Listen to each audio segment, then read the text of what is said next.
July 10th and 11th in 1977, Foreigner played at a club that I was managing in Hampton Bays, New York, called OBI EAST. And here's how it went. So in March of 1977, I tried to get a job as a bartender at the club, and the owner said, "I want you to manage it." And I said, "Bobby, I never managed a club." He goes, "Well, you managed all those rock and roll bands in the early 70s, and I want you to manage the club and take care of all the music." So I said, "Okay, fine." On March 7th in 1977, Foreigner released their very first album. And the general manager of the OBI called me up and said, "We want to do small concerts at the East." And I said, "Great idea." The club legally could hold 1,800 people, but we could squeeze in 3,500 if we needed to. So he said, "Well, we got a chance to hire this band named Foreigner." And I said, "I never heard of him."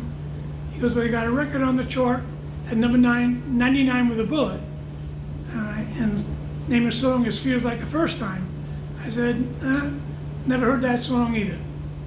I said, "We're going to get a good deal. Let's book him and we'll run with it." So, fast forward, we hired the band. July 10th comes around. Feels Like the First Time is number 3 in the country. Crazy. So the night before the show, I'm outside talking to a couple whose son was in a band, and I always had to wear a white shirt and a tie. I was the manager, and that was the deal. And so I'm talking to them, and this guy walks up to me and he says, "By any chance, are you the manager?" And I said, "As a matter of fact, I am." I said, "I'll be right with you." So now I'm talking to the couple, and then I noticed that it looked like 4 or 5 other guys walked up, and they stood behind this guy. So I looked at him, and I thought that they thought they were online to get into the club. So I turn around with my real New York, so I go, "Hey, this isn't the line to get in, the line to get in is over there." And I turn around to the couple, and I about had it up to here with them going on and on about their son's band. So I said to them, I go, "Look, I wouldn't care if your son's band played in Madison Square Garden." I said, "If I don't see the band, they can't play in my club. Thank you so much. I'll take your promo material, and if they're in the area, I'll do my best to come and see them. Thank you very much. Good night." So I turned around to this guy, and I said, "Sorry about that." I go, "How can I help you?"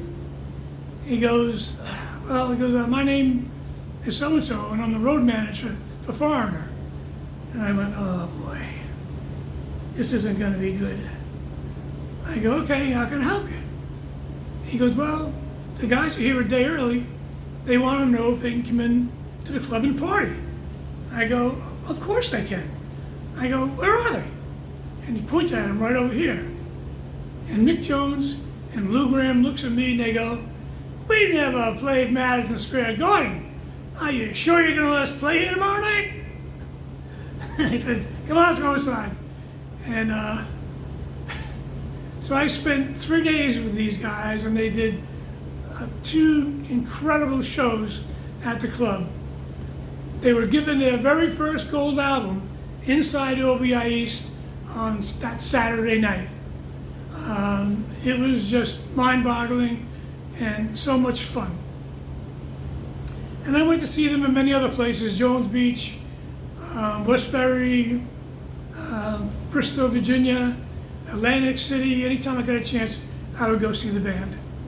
So one year in 2014, I was at the show in Westbury, and I had this poster with me in a tube from their original gig playing with us. And I had backstage passes, and when I walked into the back, and the only original player left was Mick Jones. So I walked up to him and I unrolled the poster and I said, "You remember this night?" And he's looking at it and looking at it. He goes, yeah, I think I do." And I go, "Well, you were given your very first gold record that night." And he goes, "Oh, I remember." And then he said to me, "Can I sign that?" I said, of course you can. So now I have the one and only original signed poster with Mick Jones' name on it in the world. So today's the anniversary of it, and I thought I want to share my story. It was 48 years ago and still fresh as a dime in my head. Thanks so much. I hope everybody has a great weekend, and I'll talk to you soon. Bye-bye.